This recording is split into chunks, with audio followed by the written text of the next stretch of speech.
एक फरिश्ता, ये भी दिल छूने वाली कहानी।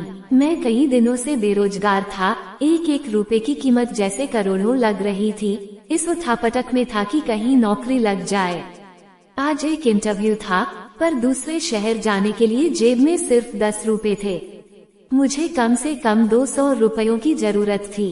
अपने इकलौते इंटरव्यू वाले कपड़े रात में धो, पड़ोसी की प्रास मान के तैयार कर पहन, अपनी योग्यताओं की मोटी फाइल बगल में दबाकर 2 बिस्कुट खा के निकला। लिफ्ट ले, पैदल जैसे तैसे चिलचिलाती धूप में तरबतर। बस इस उम्मीद में स्टैंड पर पहुंचा कि शायद कोई पहचान वाला मिल जाए, जिससे सहायता लेकर इंटरव्यू के स्थान तक पहुंच सकूं। काफी देर खड़े रहने के बाद भी कोई नहीं दिखा। मन में घबराहट और मायूसी थी। क्या करूंगा अब, कैसे पहुंचूंगा? पास के मंदिर पर जा पहुंचा। दर्शन कर सीढ़ियों पर बैठा था। मेरे पास में ही एक फकीर बैठा था। उसके कटोरे में मेरी जेब और बैंक अकाउंट से भी ज्यादा पैसे पड़े थे। मेरी नजरें और हालात समझ के बोला, कुछ मदद चाहिए क्या? मैं बनावटी मुस्कुराहट के साथ बोला, आप क्या मदद करोगे? चाहो तो मेरे पूरे पैसे रख लो। वो मुस्कुराता बोला। मैं चौंक गया। उसे कैसे पता मेरी जरूरत? मैंने कहा, क्यों, शायद आपको जरूरत है? वो गंभीरता से बोला, हाँ है तो, पर तुम्हारा क्या, तुम तो दिन भर मांग के कमाते हो। मैंने उसका पक्ष रखते हुए कहा।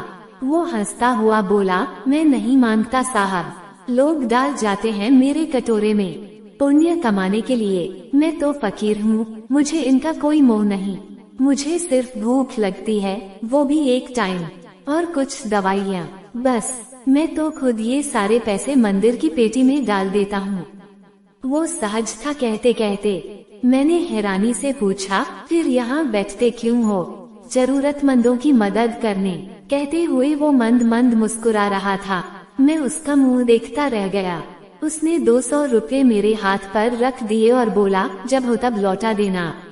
मैं उसका शुक्रिया जताता हुआ वहाँ से अपने गंतव्य तक पहुँचा।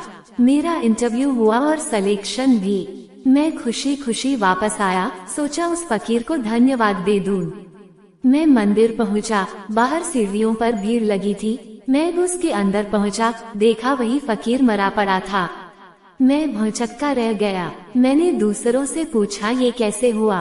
पता चला वो किसी बीमारी से परेशान था, सिर्फ दवाइयों पर जिंदा था।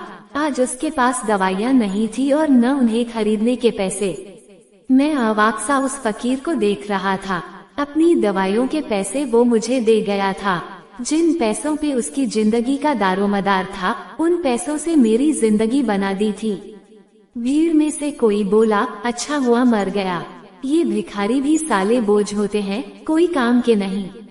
मेरी आंखें गबगबा आई। वो भिखारी कहाँ था? वो तो मेरे लिए भगवान ही था।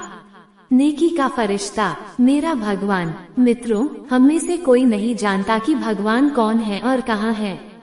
किसने देखा है भगवान को? बस इसी तरह मिल जाते हैं।